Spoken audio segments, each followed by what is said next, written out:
You can do everything right at the dinner table and still wake up to blood sugar numbers that are creeping higher every month.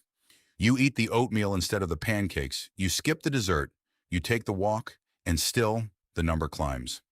The frustrating truth is that most people over 50 are following advice that was designed for a body that no longer matches the one they actually have. The rules that worked in your 40s do not work the same way in your 50s and 60s because your body's ability to handle sugar changes as you age. But here is the part that changes everything. The fastest way to lower blood sugar after 50 is not about eating less, and it is not about willpower. It is about understanding the exact sequence of events happening inside your body after every single meal, and then using that knowledge to your advantage.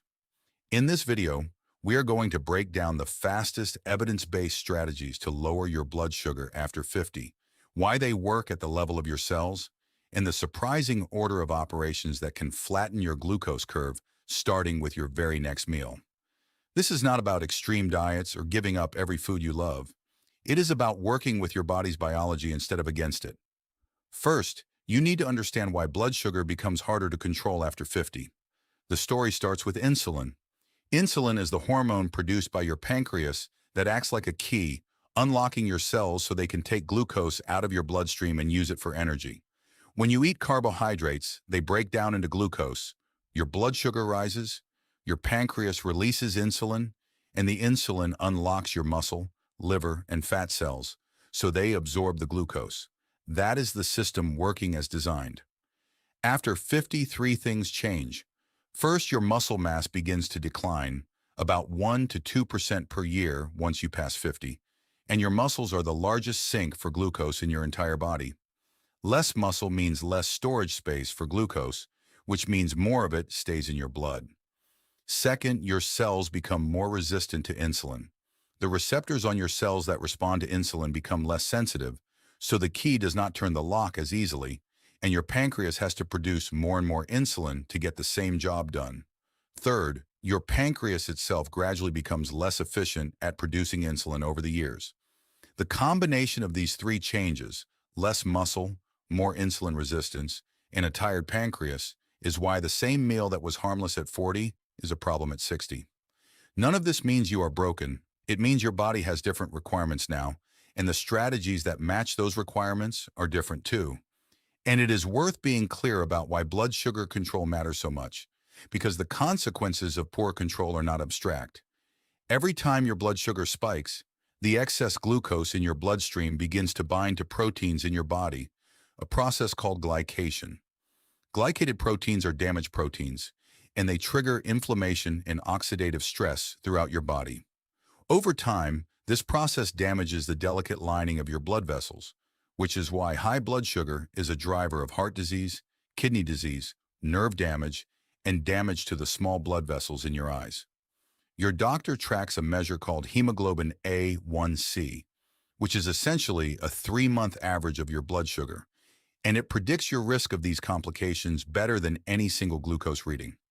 The point is not to scare you into perfection. The point is that every single meal is a decision point, and the strategies in this video are ways to make those decision points work for you rather than against you. The good news is that blood sugar is one of the most responsive markers in all of medicine. It can change in days, not years, which means the effort you put in this week will show up on your next blood test. So let us talk about the fastest strategies, starting with the one that works within hours and costs absolutely nothing. The single most powerful tool for lowering blood sugar after 50 is walking after meals. Not before meals, not a marathon in the morning, but a short walk starting within 30 minutes of finishing your food. Here's the mechanism. When you eat, glucose enters your bloodstream, and your muscles are the biggest consumer of that glucose. But muscles only take up glucose readily when they are contracting. When you walk after a meal, your contracting leg muscles pull glucose out of your bloodstream directly without needing as much insulin to do it. This is called contraction-mediated glucose uptake, and it works even in people who are quite insulin resistant. The research is consistent here. Studies have repeatedly shown that a walk of 10 to 15 minutes after a meal significantly reduces the post-meal blood sugar spike, and the effect is largest after the evening meal, which tends to be the biggest and most carbohydrate-heavy meal of the day. Some studies have shown reductions in post-meal glucose of 20 to 30% from this one simple habit. 20 to 30% from a 10-minute walk. No medication, no diet change, no cost. If you can only adopt one habit from this entire video, this is the one, because it is fast, it is free, and it directly targets the exact moments when your blood sugar is at its highest. The practical version is simple. Finish your meal, set a timer for 30 minutes, and go for a walk. It does not need to be brisk. A comfortable walking pace is enough to activate the muscle glucose uptake effect. 10 to 15 minutes is the sweet spot, and if you can only manage 5 is still meaningful. The key is consistency, doing it after as many meals as possible, not perfection. The second fastest strategy is about the order in which you eat your food, and this one surprises most people because it means you can eat the same meal, the same carbohydrates, and still get a flatter glucose response. The strategy is called meal sequencing, and it is remarkably simple. Eat your vegetables first, then your protein and fat, and save the carbohydrates for last within the same meal. The research behind this is some of the most elegant in nutrition science. A well-known study from researchers at Weill Cornell Medical College in New York demonstrated that when people with type 2 diabetes ate the same meal, but with vegetables and protein consumed before the carbohydrates, their post-meal blood sugar and insulin levels were significantly lower compared to eating the carbohydrates first. The effect has been replicated in multiple studies since, including in people without diabetes. Why does it work? There are two mechanisms. First, when vegetables, protein, and fat hit your stomach first, they slow down gastric emptying, which is the rate at which food leaves your stomach and enters your intestines. Slower emptying means the carbohydrates are absorbed more gradually, so the glucose enters your bloodstream in a gentler wave instead of a spike. Second, the fiber and protein trigger hormones in your gut, particularly a hormone called GLP-1, which slows digestion further and tells your pancreas to release insulin in a more controlled way. The practical application is almost too easy. Next time you sit down to a meal, eat your salad or vegetables first, then the meat, fish, or eggs, and leave the rice, bread, or potatoes for last. Same plate, same calories, same foods, but a meaningfully different blood sugar response. This is the kind of strategy that sounds too good to be true until you see the continuous glucose monitor data, and then it becomes obvious.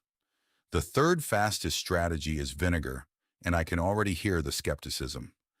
A couple of tablespoons of vinegar, usually apple cider, vinegar diluted in water, taken before or with a carbohydrate-containing meal, has been shown in multiple small studies to reduce the post-meal blood sugar spike.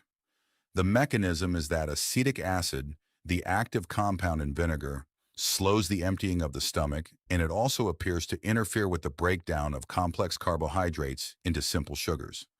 The research is consistent but modest, meaning vinegar is not a miracle, it is a nudge, but a nudge that costs pennies and is easy to add. The practical version is to mix 1 to 2 tablespoons of vinegar into a glass of water and drink it just before your meal, or use vinegar-based dressings generously on your salad.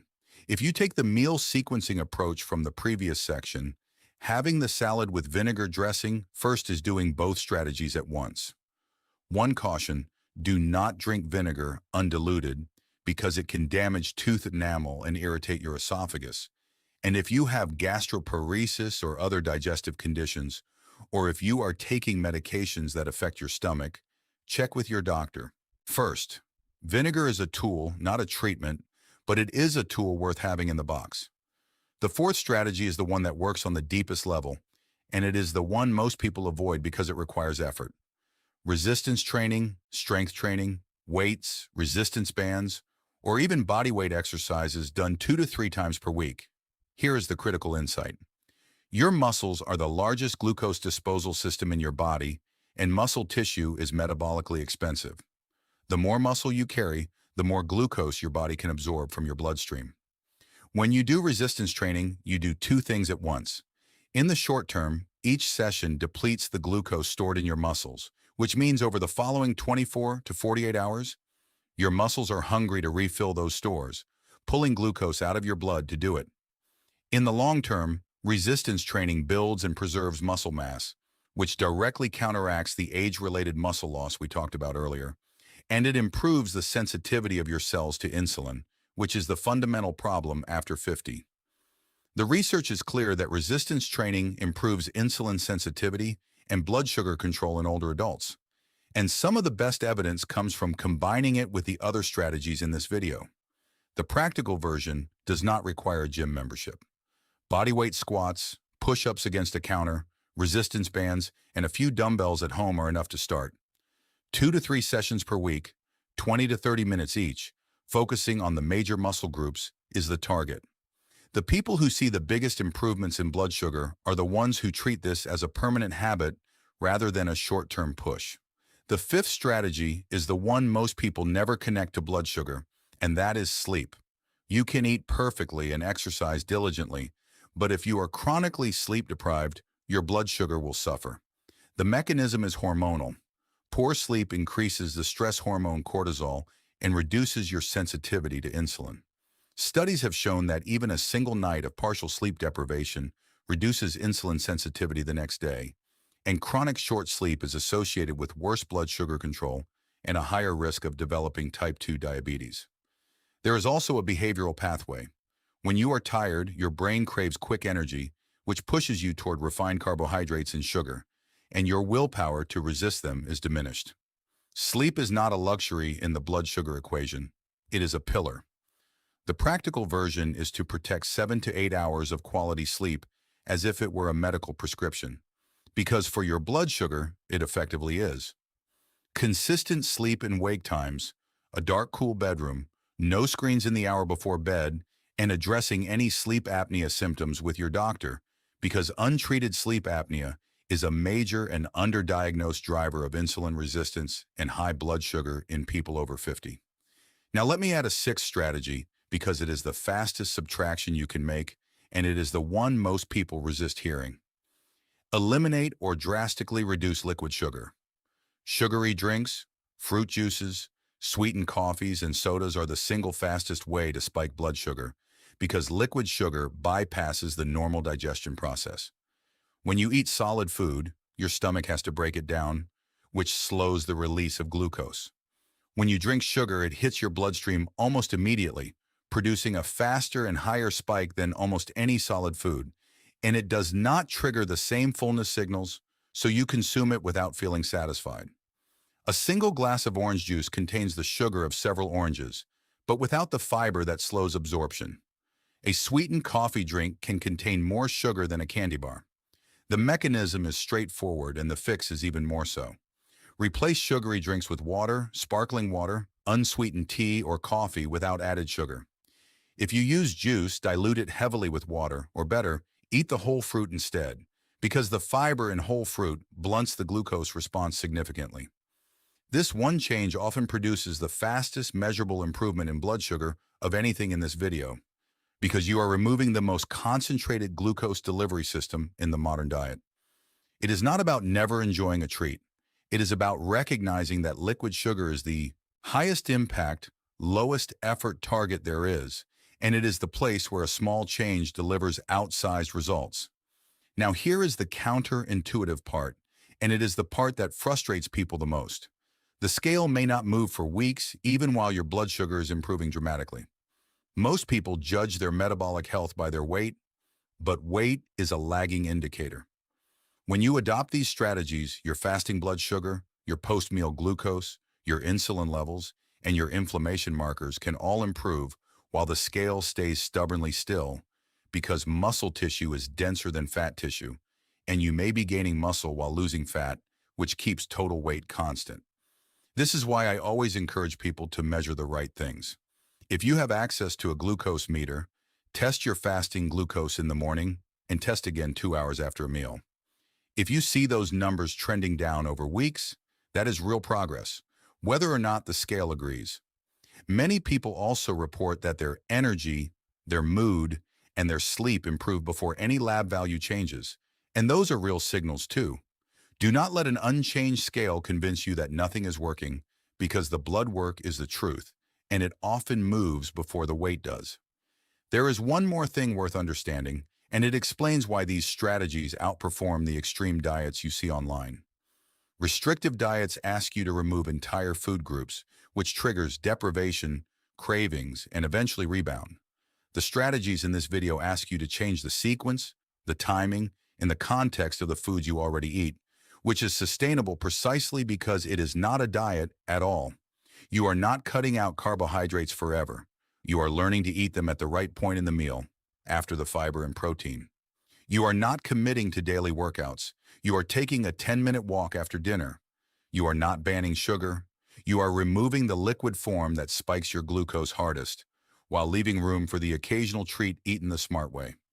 This is why the research on long-term blood sugar control consistently favors sustainable behavior change over dramatic short-term interventions. The best strategy is the one you will still be doing 6 months from now. And the strategies in this video are designed for exactly that. They are small enough to stick, and they compound. Let me put this together into a clear plan, ordered by speed of results. Today, start with meal sequencing. Vegetables first, protein second, carbohydrates last at every meal you can manage. Add the vinegar dressing on the salad. Tomorrow, start the after-meal walks. 10 to 15 minutes, starting within 30 minutes of finishing your food, and prioritize the evening meal. Within the first week, you should notice a difference in your post-meal energy. And if you're testing your glucose, you will likely see flatter post-meal numbers. This week also, start protecting your sleep. Pick a consistent bedtime and treat 7 to 8 hours as non-negotiable. Within the first month, start resistance training twice a week, even if it is just body weight exercises at home. Over the following months, the compounding effects appear. Fasting glucose trends down, insulin sensitivity improves, and for many people, their doctor starts adjusting their medications, which is exactly the direction you want the conversation to go. And here is the part worth emphasizing. None of this requires you to be perfect. A walk after one meal is better than no walk. Vegetables first at one meal is better than none. The evidence consistently shows that the people who benefit most are not the ones who do everything perfectly, but the ones who do something consistently. Your body after 50 is not broken. It is just different, and it responds to different inputs. The fastest way to lower your blood sugar is not a magic food or a magic pill. It is a sequence of small, specific, repeatable actions that work with your biology instead of against it. Start with the next meal. Eat the vegetables first, go for the walk after, and let your body show you what it can do when you finally give it the right signals. Stay consistent, and we will see you in the next one.